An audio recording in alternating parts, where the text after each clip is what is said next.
Hey guys, well today I want to talk about two movies I recently watched, and both movies actually have LGBT characters in them, or sort of. I'm not 100% sure that one of the movies has LGBT characters in a way because, it's hearsay and whatever, but yeah. Both movies are on Netflix and are receiving some awards and some nominations here and there. And the first movie is Nyad, starring Annette Bening and Jodie Foster. Annette Bening is portraying this swimmer called Nyad, and she is that's her last name, and she has this obsession with completing a swim, a free swim, I think it's called, between Cuba and Florida. And she just wants to do it. I mean, she is obsessed with that feat, basically, and she tried it, when she was 28 years old. I don't know if it was like in the 70s or something like that, but yeah, it was a while ago. And then in I think it's 2013 or something, earlier she begins to try again. Basically, she begins to try her body again, and she's in her 60s, which is very impressive. And Annette Bening does a very good portrayal of this woman, who is an actual a real swimmer. Actually, she is a real person. And she's infamous because she apparently did finish that swim in 2013, I think it was, but it has not been confirmed.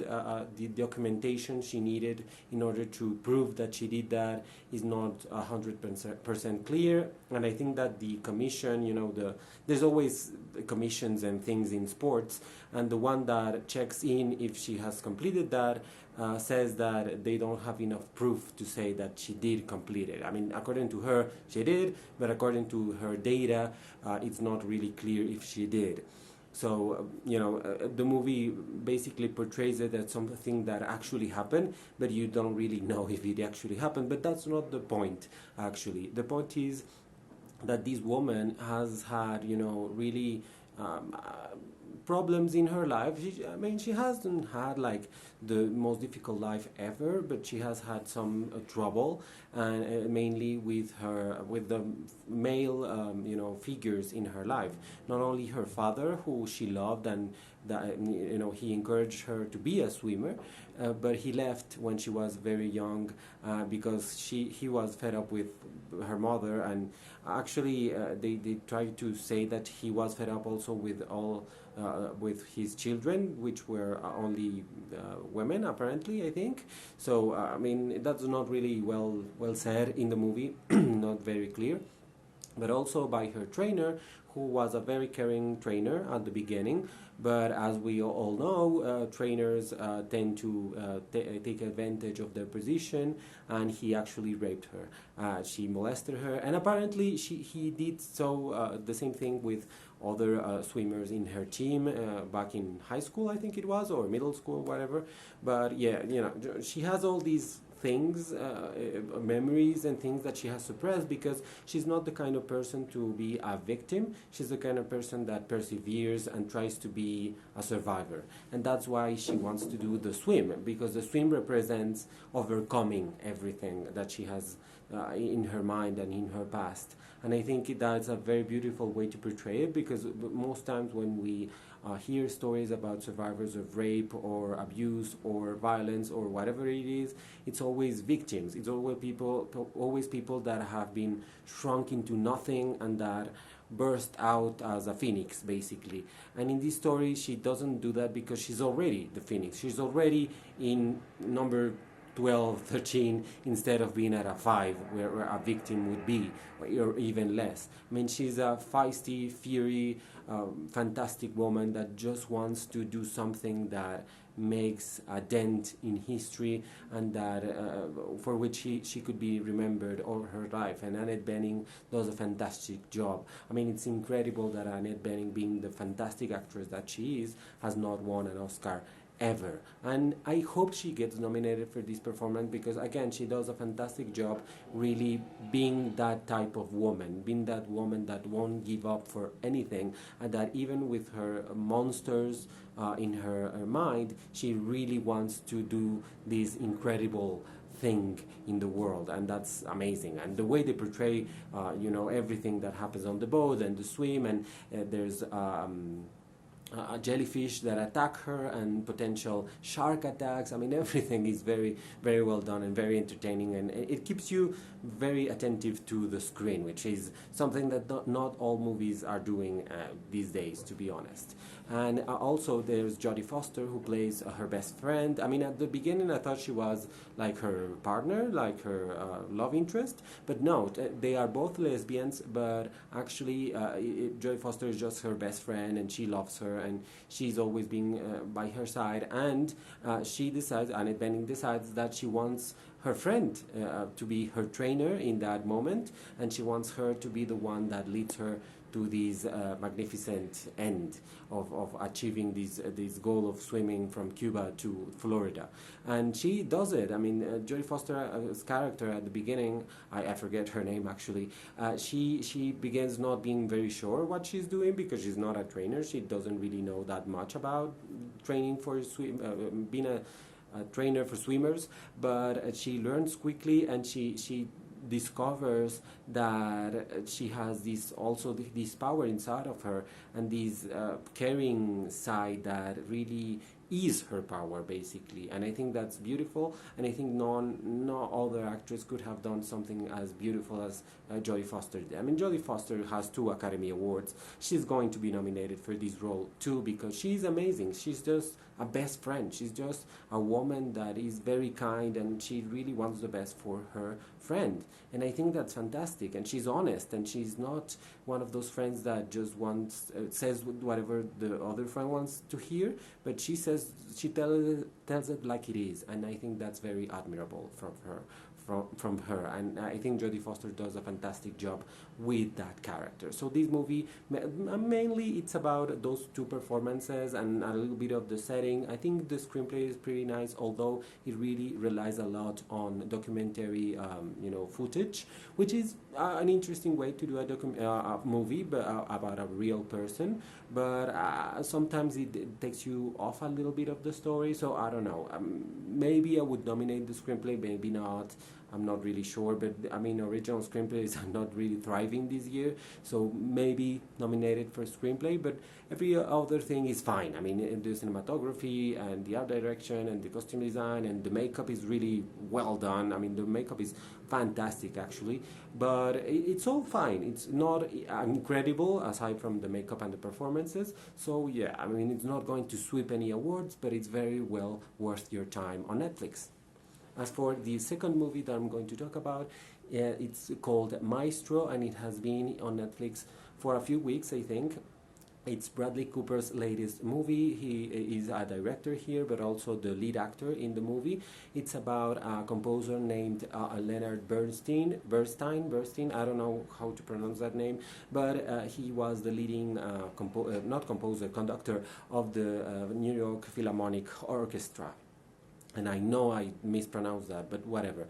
I think that it's very interesting what Bradley Cooper is doing, both as a director and as an actor. I think he really seeks projects that suit him like a glove, and that was what he did, for example, for A Star is Born a few years ago, American Sniper, Silver Linings Playbook, which he did not direct, but he did act in that, and he was pretty good, and he's a pretty good actor.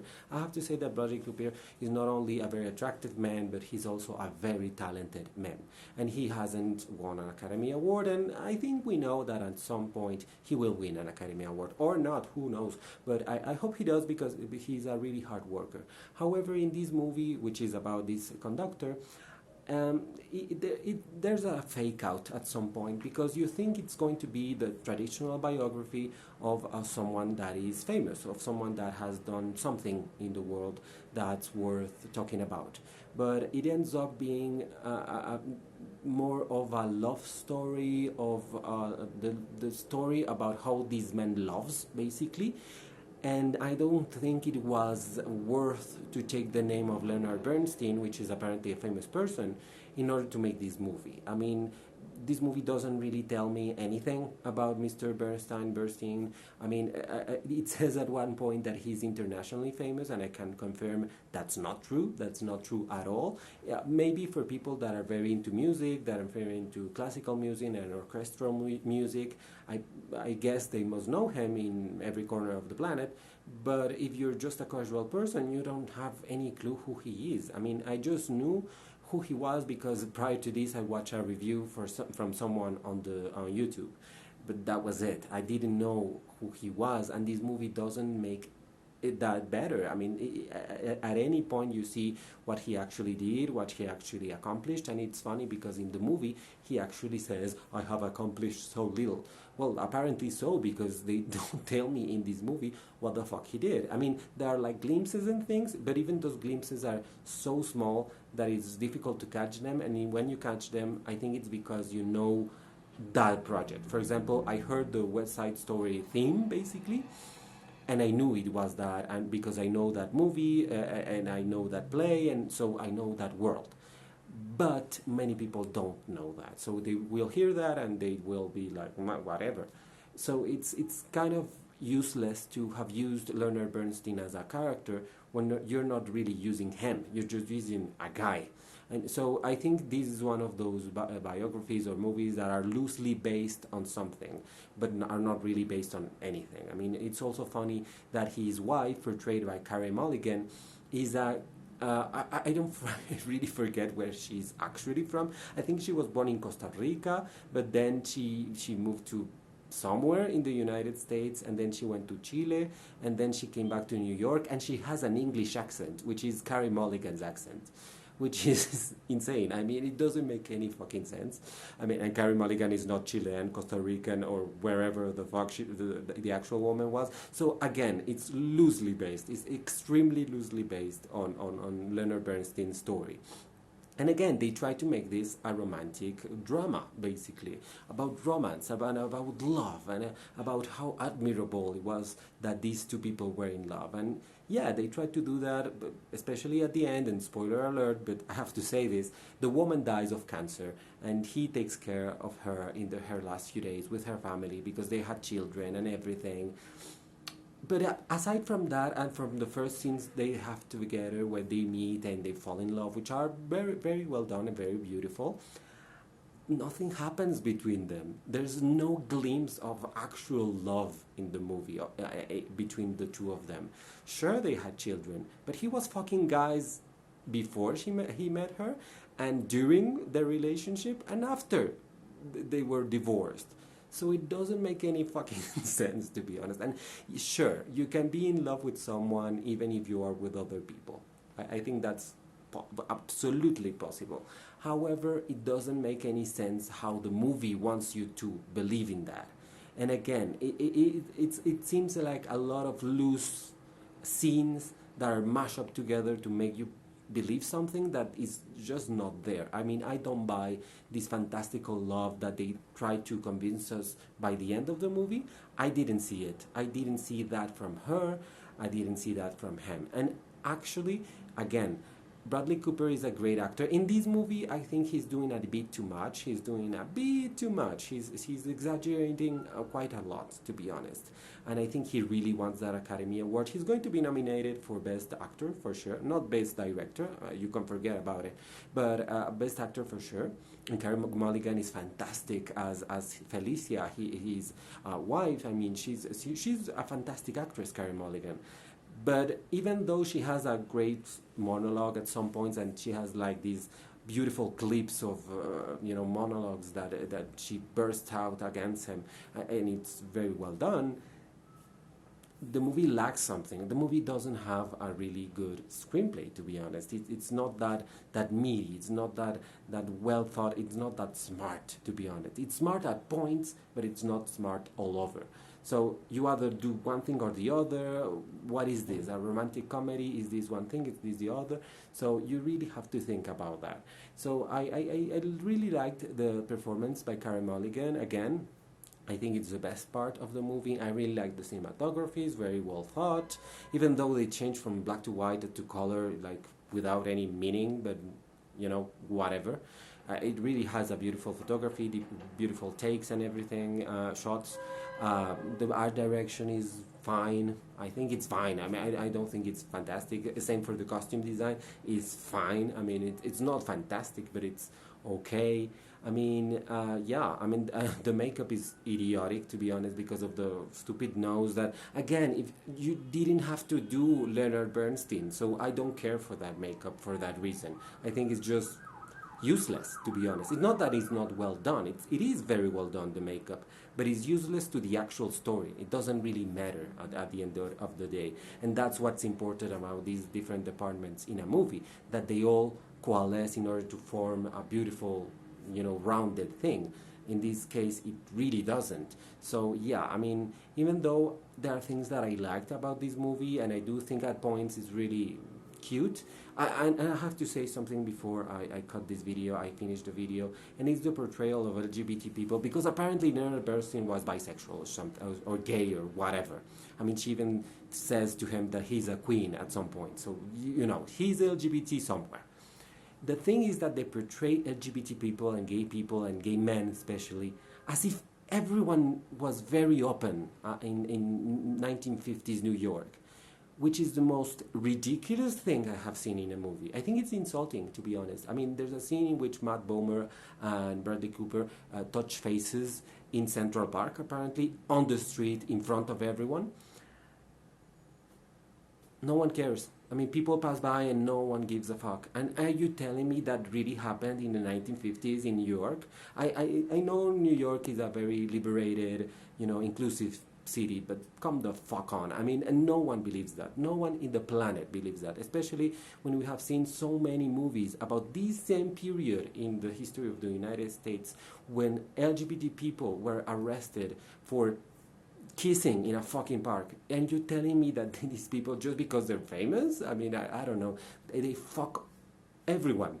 I mean, there's a gay guy every fucking scene in this movie, and they touch and they fuck and they do everything, and you're telling me no one's saying anything, the police doesn't get involved, never? Like, come on, like, get real. I mean, if this was the real life of Leonard Bernstein, you better work Leonard Bernstein. But if I don't believe it, basically. So that's why I didn't love this movie, not that much, because of that element of disbelief, let's say. So yeah, this is the two movies that I decided to watch on Netflix. Watch them too. I guess I really recommend Nyad, but if you want to see Maestro too, watch it. For Karen Mulligan, we love her. So whatever. Thank you so much for watching this video. Sorry for it being too long. And yeah, goodbye.